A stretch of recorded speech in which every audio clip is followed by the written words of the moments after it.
Asalaamu calaykum waraxmatullaahi wabarakaatu. Maanta cashirkeena waxaan kusoo qaadanaynaa nominative oo ah unbestimmte artikel. Nominative-kana videogii hore ayaan ku sharxaynay. Videogan hoostiisa ayaad ka helaysiin. Artikeladii Jarmalka ee ahaa der, die, das waxaad isticmaali marka aad qof la garanayo ama shay aad garanaysid aad ka hadlaysid. Laakiin unbestimmte artikel waxaad u isticmaali qof aanad la garanaynin ama shay aan la garanayn markaad ka sheekeynaysid sida tan. Der Mann waa bestimmte artikel oo waa qof aad u jeedid ood garanaysid. Ein Mann-na waa qof aanad garanaynin oo ku hor joogin. Markaas Soomaali waxay noqoni ninka iyo nin. Die Frau waa bestimmte artikel oo waa gabadhaad garanaysid oo ku hor joogta. Eine Frau-na waa unbestimmte artikel oo waa qof aanad garanayn oo ku hor joogin. Markaasaan tii hore kusoo sheegnay oo kala weeji. Tanna sidii oo kala weeji. Das Kind waa bestimmte artikel oo qof aad garanaysid, ilmo yarood garanaysid. Ein Kind-na waa unbestimmte artikel oo waa ilmo aanad garanayn oo lagaaga sheekeynayo. Plural-ku wuu ka duwan yahay kuwii hore soo aragnay. Malaha unbestimmte artikel bas wuxuu leeyahay bestimmte artikel. Die Leute dadkan, Leute dadka. Zum Beispiel tusaale. Die Frau geht einkaufen. Gabadhu adeeg bay tegaysaa. Eine Frau geht einkaufen.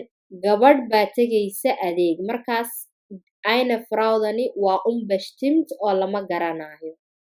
Das Kind spielt. Ilmahan yar oo ciyaaraya. Ein Kind spielt. Ilma yar baa ciyaaraya. Markaas das Kind waa bekannt. Ein Kind-na waa unbekannt. Yacni waa waxaan la garanaynin. Ein Fahrrad steht auf der Straße. Baaskiil baa yaala dariiqa. Waa baaskiilkee lama garanayo waa unbekannt. Labaduba waa nominative laakiin mid waa das oo waa la garanayaa, midna waa ein oo lama garanayo. Taasay ku kala duwan yihiin.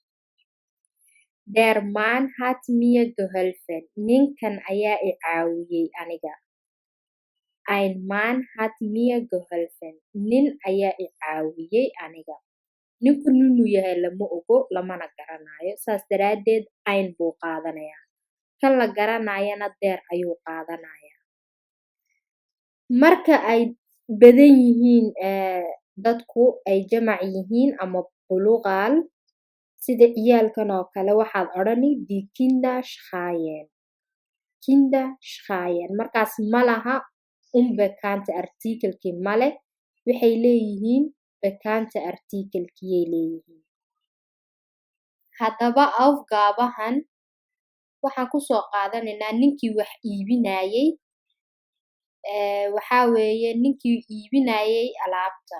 Verkäufer verkauft die Waren. Ninkani wuxuu iibinayaa alaabtan.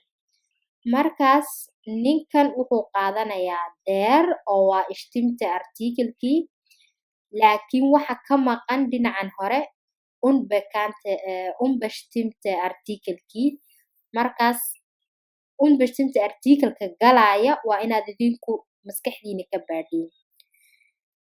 Tanna waa sidii ta horoo kale. Waxaa weeye Frau kocht das Essen. Gabadh ayaa karinaysa cunto. Markaas gabadhan waxay qaadanaysaa die. Waxa lagaa rabaa gabadhu waxay karinaysaa cunto. Wixii geli lahaa unbestimmte artikelkii geli lahaa waa inaad heshiin. Ugu dambeyntii waxaan soo qaadanaynaa bestimmte artikelka iyo unbestimmtiga. Der iyo das waa bestimmte artikel. Unbestimmtigiisuna waa ein. Waa isku mid labadaasi. Die unbestimmte artikelkiisu waa eine. Diida pluralkuna malahan unbestimmte Artikel. Videogan ku macnaynaynay artikelada iyo videogii nominative waxaad ka heli kartiin videogan hoostiisa insha Allah. mahadsanid videogan haddaad ka faa'iidaysatay kafaaltimiya ama like dheh kuwa cusub saad ula socotidna abonniran dheh